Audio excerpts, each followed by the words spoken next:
आज के दौर में मुसलमानों के अंदर एक निहायत खतरनाक और अफसोसनाक रुझान बड़ी पुख्तगी के साथ फैलता जा रहा है कि जो मुसलमानों का भारी जत्था मान ले, चाहे वो बात कितनी ही गलत क्यों ना हो, चाहे वो कुफ्र के कितने ही करीब हो और चाहे वो कुरान और हदीस के बिल्कुल खिलाफ ही क्यों ना हो, बस उसी को सबके लिए अपना अकीदा मानना लाजिम समझा जाता है।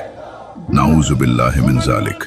हालांकि ये अकीदा निहायत गलत है और कुरान पाक की हिदायत के ऐन बरखिलाफ है। कुरान पाक वाज़े तौर पर मना फरमा रहा है कि अक्सरियत की पैरवी न करना। चुनाचे कुरान पाक फरमाता है, व इन तुतिअ अक्सर मन फिल अर्द युदिल्लुका अन सबीलिल्लाह इन यत्तबिऊन इल्ला ज़न्न व इन हुम इल्ला यखरुसून। सूरतुल अनआम आयत 116। तर्जुमा, और अक्सर लोग जो ज़मीन पर आबाद हैं गुमराह हैं, अगर तुम उनका कहा मान लोगे तो वो तुम्हें खुदा का रास्ता भुला देंगे। ये महज ख्याल के पीछे चलते और निरे अटकल के तीर चलाते हैं। आप गौर फरमाइए, आजकल पाकिस्तान में क्या हो रहा है। ज्यादातर उलमाए किराम वही कर रहे हैं कि घर बैठे नई नई बातें और नए नए अकायद घड़ रहे हैं, और ये सब वो इसलिए नहीं कर रहे कि इस्लाम की खिदमत करें, बल्कि सिर्फ इसलिए कर रहे हैं कि उनकी वीडियोज़ वायरल हों और उन्हें ज़्यादा से ज़्यादा पैसे मिलें। नाऊज़ु बिल्लाहि मिन ज़ालिक। और हकीकत यही है कि आज के ज़्यादातर उलमाए किराम वही कर रहे हैं कि जिसके बारे में कुरान पाक ने हमें पहले ही खबरदार फरमा दिया था कि ये महज ख्याल के पीछे चलते और निरे अटकल के तीर चलाते हैं। आजकल के ज़्यादातर उलमा को कुछ इल्म नहीं कि अल्लाह ताला मुसलमानों से क्या चाहता है या कुरान पाक हकीकत में क्या फरमा रहा है। आजकल के उलमा को सिर्फ यही गर्ज है कि हम ऐसी कौन सी नई बात कहें जिससे हमारी दुकान चले। ये कितनी बड़ी बेअक्ली की बात है, ये कितनी बड़ी बदअक्ली की बात है कि लोग अपनी बहन से निकाह न करें और दूसरे की बहन बेटी के साथ निकाह कर लें, जबकि बहन अपने भाई के मिजाज को जानती है। तौबा तौबा तौबा तौबा। और हमें ज्यादा से ज्यादा पैसे मिलें, चाहे वो कितना ही बड़ा झूठ क्यों ना हो और इस्लाम के और कुरान पाक की तालीमात के ऐन बरखिलाफ ही क्यों ना हो। नाऊज़ु बिल्लाहि मिन ज़ालिक। ये बात इंसानी तारीख और अंबिया की तारीख से तस्दीक शुदा हकीकत है कि जब भी अल्लाह ताला किसी को हिदायत के लिए भेजता है तो अक्सरियत का हमेशा से ये दस्तूर रहा है कि वो हर नए आने वाले हादी का, आलिम का इनकार फरमाती है और उस पर लानत डालती है। जब हजरत नूह अलैहिस्सलाम ने दावा फरमाया तो सिर्फ चंद लोग उन पर ईमान लाए। कुरान पाक फरमाता है, ए नूह, अपने घर वालों को जो ईमान लाया हो उसको कश्ती में सवार कर लो, और उनके साथ ईमान बहुत ही कम लोग लाए थे। सूरत हुद आयत 40। जब हजरत मूसा अलैहिस्सलाम ने दावा फरमाया तो सिर्फ चंद लोग उन पर ईमान लाए। कुरान पाक फरमाता है, तो मूसा पर कोई ईमान न लाया मगर उसकी कौम में से चंद लड़के, और वो भी फिरौन और उसके अहले दरबार से डरते डरते। सूरत यूनुस आयत 83। जब हजरत ईसा अलैहिस्सलाम ने दावा फरमाया तो सिर्फ 12 लोग उन पर ईमान लाए। जब हजरत मोहम्मद मुस्तफ़ा आखिरुज़्ज़मा खातमुल अंबिया सल्लल्लाहु अलैहि वसल्लम ने दावा फरमाया तो सिर्फ चंद लोग उन पर ईमान लाए। ये तो अंबिया अलैहिमुस्सलाम का जिक्र था। अब आप ये देखिए कि हमारे ज़माने में एक से बढ़कर एक उलमा किराम तशरीफ़ लाए, लेकिन क्या सारे पाकिस्तान के लोगों ने मिलकर किसी एक आलिम की भी पैरवी की? मसलन जब हजरत मौदूदी साहब तशरीफ लाए तो क्या सारे पाकिस्तान के लोगों ने मिलकर उनकी पैरवी की? इसी तरह उनके बाद हजरत डॉक्टर इसरार अहमद साहब तशरीफ लाए तो क्या सारे पाकिस्तान के लोगों ने मिलकर उनकी पैरवी की? फिर आजकल हजरत मोहम्मद तकी उस्मानी साहब, जावेद अहमद गामदी साहब, इंजीनियर मोहम्मद मिर्जा साहब, तारिक जमील साहब, मुफ्ती तारिक मसूद साहब बहुत मशहूर हो रहे हैं। तो क्या इनमें से किसी एक को भी सारे पाकिस्तान के लोगों ने अपना हादी बनाया? कहने का मतलब यह है कि अल्लाह ताला जानता है कि जब भी कोई नए हादी तशरीफ लाएंगे तो सारी दुनिया के मुसलमान उन्हें यकजा होकर हरगिज नहीं मानेंगे। तो फिर अल्लाह ताला अक्सरियत की पैरवी करने का क्यों हुक्म देता? हर नए हादी के साथ पहले एक छोटी सी जमात उनका साथ देती है और फिर बरसों में जाकर वो एक काबिल जिक्र जमात बनती है। तो ऐसी सूरत में यह कहना बिल्कुल गलत है कि अक्सरियत का साथ दो तो हिदायत पा जाओगे।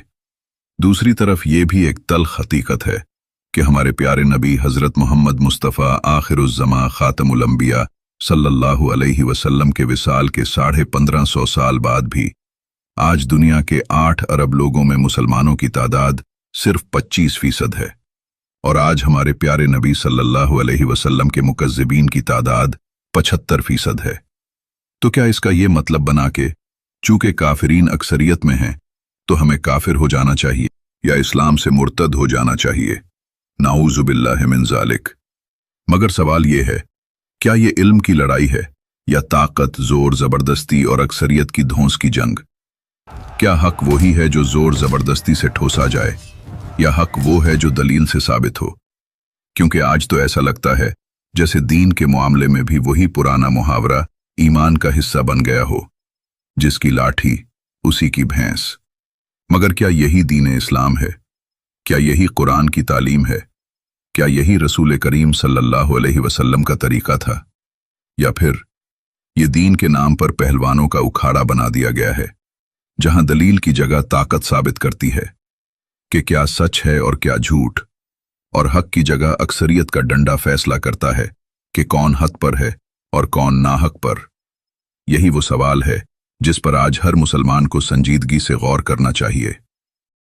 बहनों और भाइयों, हमने आपके सामने कुरान पाक की 3 आयत पेश की हैं, जिनसे वाज़ेह तौर से साबित होता है कि मेराज का वाकया एक ख्वाब में देखा जाने वाला वाकया था, ना कि आंखों देखा हकीकी वाकया।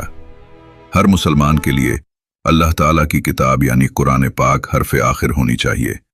लेकिन अफसोस, आज हमारे मुआशरे में लाखों ऐसे मुसलमान मौजूद हैं कि जब उन्हें कुरान करीम से वाज़ेह और ठोस दलाइल पेश किए जाते हैं तो वो फरमाते हैं, हमें हदीस से साबित करो। तो आइए, ऐसे साहिबान के इत्मीनान के लिए हम हदीस मुबारका का हवाला भी पेश कर देते हैं। यह हवाला उस किताब से है जिसे अहादीस की किताबों में सबसे ज्यादा मुस्तनद समझा जाता है, यानी बुखारी शरीफ। वाक़या मेराज के मुताल्लिक बुखारी शरीफ की ये वही मशहूर और तवील हदीस है जिसमें पूरा वाक़या तफसील से बयान हुआ है। चूंकि हदीस निहायत तवील है, इसलिए हम सिर्फ उस हिस्से का जिक्र करेंगे जो ये वाज़े करेगा कि मेराज का वाक़या ख्वाब था या जिस्मानी हकीकत। यह हवाला हमने islamic-urdu-books.com से लिया है। सहीहुल बुखारी, किताबुत तौहीद, हदीस नंबर 7517। इस हदीस के आखिर में साफ साफ ये अल्फाज दर्ज हैं, वस्तयतज़ा वहुआ फी मस्जिदिल हराम। तर्जुमा, फिर हज़रत सल्लल्लाहु अलैहि वसल्लम की आंख खुल गई और आप उस वक़्त मस्जिद हराम में थे। ये अल्फाज क्या जाहिर करते हैं? सोचिए, गौर फरमाइए। क्या इसका मतलब ये बनता है कि आप सल्लल्लाहु अलैहि वसल्लम आसमानों की जिस्मानी सैर करके वापस जमीन पर तशरीफ ले आए? या इसका वही मतलब बनता है जो हदीस के अल्फाज और कुरान पाक साफ साफ बयान कर रहे हैं कि आप सल्लल्लाहु अलैहि वसल्लम की आंख खुली तो आप मस्जिद हराम में थे, यानी आप सल्लल्लाहु अलैहि वसल्लम सो रहे थे और ये सब वाकया ख्वाब में देखा था। अल्लाह ताला का तक़वा इख्तियार कीजिए, अल्लाह ताला के हुक्म को अपना अकीदा बनाइए, न कि अपने अकीदे को अल्लाह ताला का हुक्म बनाने की कोशिश कीजिए। नाऊज़ु बिल्लाहि मिन ज़ालिक। लेकिन अफसोस, बाज़ इंटरनेट नुस्खों में असल अरबी के साथ ऐसे अल्फाज शामिल कर दिए गए हैं जो अरबी मतन में हरगिज़ मौजूद नहीं हैं। मसलन इसी हदीस में आज के उलमा ने ऐसे अल्फाज शामिल फरमाइए हैं जो हकीकी बुखारी शरीफ की किताब में नहीं लिखे। हदीस शरीफ के आखिरी अल्फाज ये हैं, फिर हज़रत सल्लल्लाहु अलैहि वसल्लम की आंख खुल गई और आप उस वक़्त मस्जिद हराम में थे और आप जाग उठे। इस हदीस के तहरीफ करने वालों ने हदीस के अल्फाज के बाद बगैर कौसैन के लिखा है। जाग उठने से ये मुराद है कि हालत मेराज की जाती रही और आप अपनी हालत में आ गए। नाऊज़ु बिल्लाहि मिन ज़ालिक। इतना झूठ, इतनी ढटाई और इतना धोखा। सच्चे दीनी उलमा का हमेशा से तरीका रहा है कि अगर वो तर्जुमे में वजाहत शामिल करते थे तो उसे कौसैन में लिखते हैं, ताकि पढ़ने वाला फौरन समझ जाए कि ये असल मतन का हिस्सा नहीं है बल्कि मुतरज्जिम की वजाहत है। लेकिन पिछले चंद अशरों में जैसे जैसे इल्म की कमी होती गई है, ये उसूल बिल्कुल नज़रअंदाज कर दिया गया है और बाज़ हजरात बिला किसी निशानदही के अपने अतायद को तर्जुमे का हिस्सा बना देते हैं ताकि पढ़ने वाला अल्लाह ताला का कलाम समझे। इस गुनाह अजीम को कुरान पाक इन अल्फाज में बयान फरमाता है, तो उन लोगों पर अफसोस है जो अपने हाथ से तो किताब लिखते हैं और कहते ये हैं कि ये खुदा के पास से आई है ताकि उसके एवज थोड़ी सी कीमत यानी दुनियावी मनफात हासिल करें। उन पर अफसोस है इसलिए कि बेअसल बातें अपने हाथ से लिखते हैं, और फिर उन पर अफसोस है इसलिए कि ऐसे काम करते हैं। सूरा बकरा आयत 79। क्या ये खिदमत दीन है या ये तहरीफ है? नाउजुबिल्लाहि मिन ज़ालिक। जब इन उलमा से पूछा जाए कि अरबी मतन में तो ये अल्फाज मौजूद नहीं, फिर आपने तर्जुमे में क्यों शामिल किए, तो जवाब देते हैं हम अल्लाह ताला के कलाम को आसान करते हैं ताकि पढ़ने वाले बाआसानी पढ़ सकें और बाआसानी समझ सकें। हम तो ये काम सिर्फ इस्लाह की खातिर करते हैं। हालांकि ये उलमा अच्छी तरह जानते हैं वो झूठे हैं, और वो ये काम सिर्फ इसलिए करते हैं ताकि अपने अकीदा को दूसरों पर ठोस सकें। ये कोई नेकी नहीं है, बल्कि ये तहरीफ है, झूठ है, धोखा है, जबरदस्ती है और फसाद है। अल्लाह ताला ऐसे लोगों के बारे में फरमाता है वइज़ा क़ील लहुम ला तुफ़सिदू फ़िल अर्द क़ालू इन्नमा नहनु मुस्लिहून अला इन्नहुम हुमुल मुफ़सिदून वलाकिन ला यशउरून। सूरा बकरा आयत 11 से 12। तर्जुमा। और जब उन्हें कहा जाता है कि ज़मीन में फसाद न करो तो वो कहते हैं हम तो महज इस्लाह करने वाले हैं। यकीनन वही फसाद करने वाले हैं, लेकिन वो समझ नहीं रखते। बहनों और भाइयों, फैसला आपके हाथ में है। असल अरबी भी मौजूद है, हदीस का मतन भी मौजूद है, कुरान करीम की इस बारे में आयात भी मौजूद हैं। अब हर शख्स खुद देखे और सोचे हमें कुरान करीम के अहकामात को अपना अकीदा बनाना है या अपने अकीदों के मुताबिक कुरान बनाना है। नाऊज़ुबिल्लाहि मिन ज़ालिक।